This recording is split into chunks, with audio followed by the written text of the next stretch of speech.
Hey everyone, Dr. Eric Fishon here, also known as Dr. Disruptor, coming to you from my work with exterminated kids and through the Neurodiversity Graduate Certificate Program at Chico State.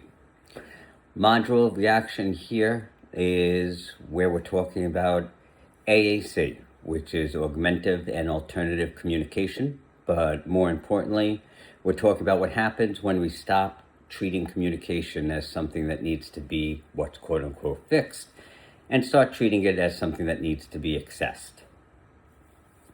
That's a big shift, and I want to walk you through how it's changed my thinking. A video that I will access and show you here in the notes is enhancing AAC access, which makes the argument that I found really powerful when a learner is slow to respond on an AAC device or doesn't respond at all.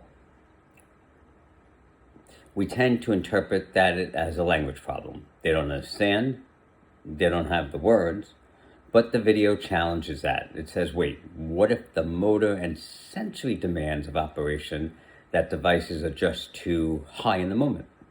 What if the person has the language, but the tools are maybe getting in the way? That's a complete reversal of where the problem lives. It moves the burden from the person's intellect to the device's design, and that matters enormously on how we respond to it. The podcast of Dr. Allison Bean on Neurodiversity Affirming Practices takes a different angle, but lands in the same place. She introduces the double empathy problem, which is the idea from Damian Milton's research that communication breakdowns between autistic and neurotypical people are bidirectional.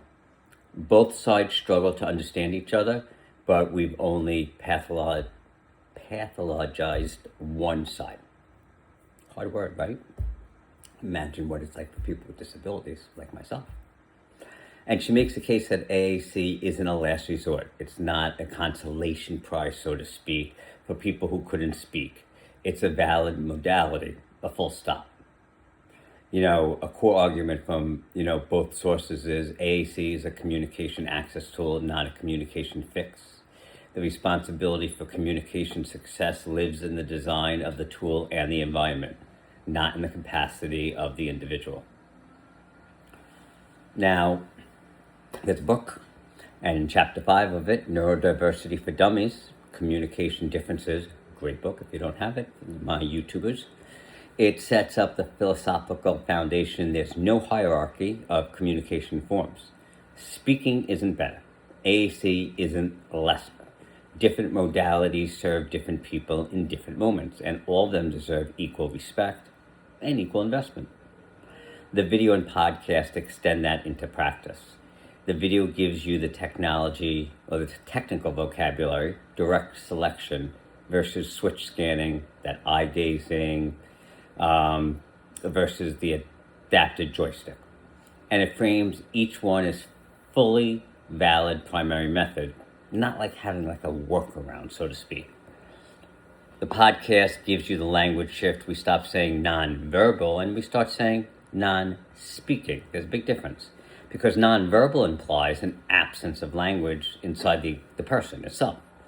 Non-speaking describes what we can observe, but just that they don't use oral speech without making claims about what's going on internally. So we're not making claims about the person and what's going on inside of them. Dr. Bean is very clear here, saying that it is not acceptable for a non-speaking person to arrive in a school, a clinic, or any environment without access to a reliable communication system. I mean, it's not a preference. It's an ethical baseline. Communication is just a plain human right. And we have to go back to them on how to communicate properly. It goes back to an old-fashioned saying on what is normal. Well, it depends. Who's defining normal? Is it society? Is it the school system? Is there really a normal at all?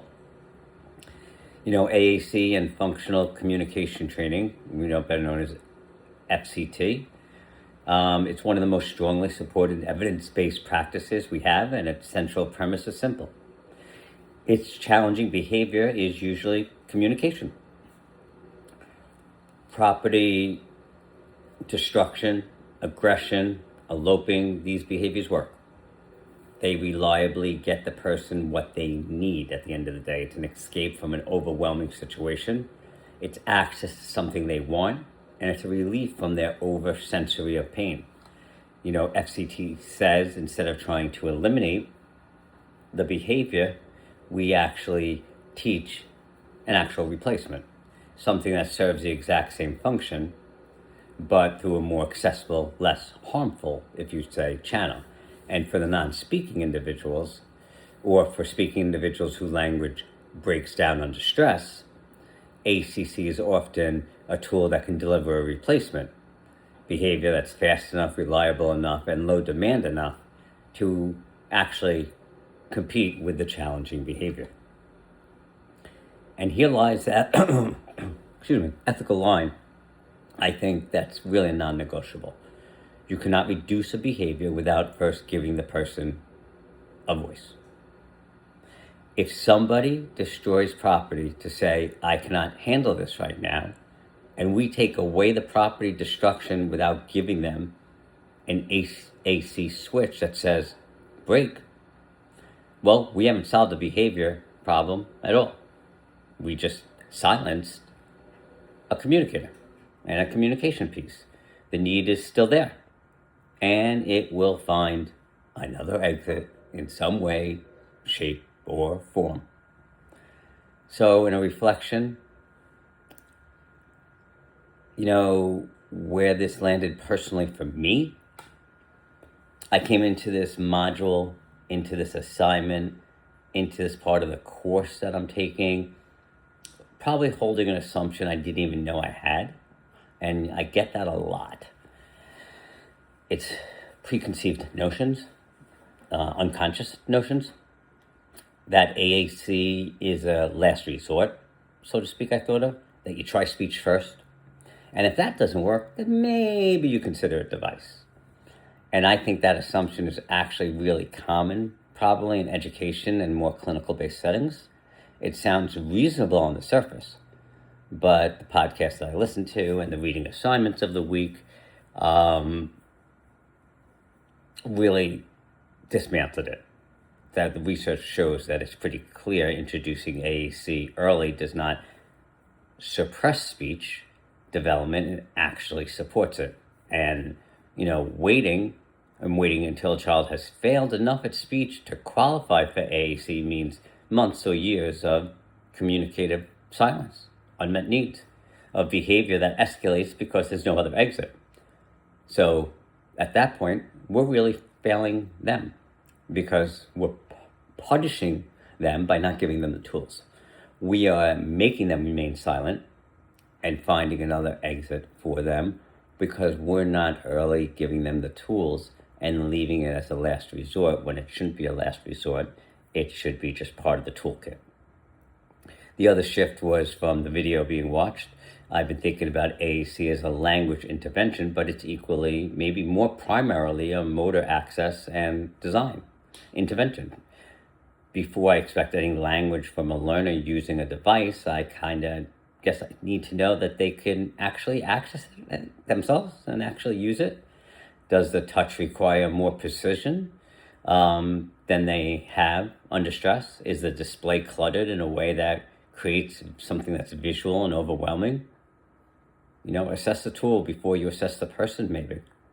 Going forward in the setting I'm working in, educational, clinical, or more importantly for me as a parent, my starting point isn't always going to be, does this person have a reliable, always available, physically accessible communication system?